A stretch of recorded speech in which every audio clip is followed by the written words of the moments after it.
దశావతారాల మీద రాసిన ఒక చిన్న పోయం. హరిదశలు.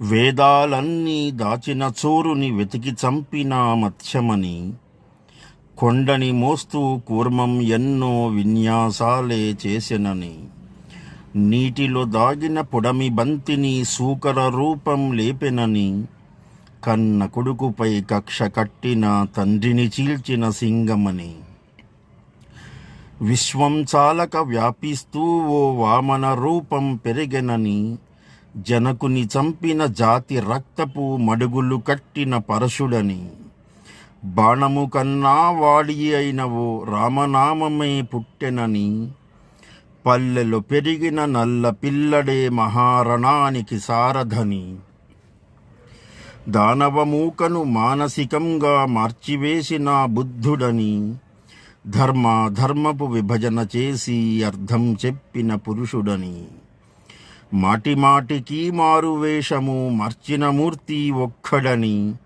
నాటక రంగం ఏదైనా ఓ దుష్ట శిక్షనే ధ్యేయమని తెలిసి వందనం చేస్తున్న ఈ సాదా సీదా మానవుని. జయసింహ.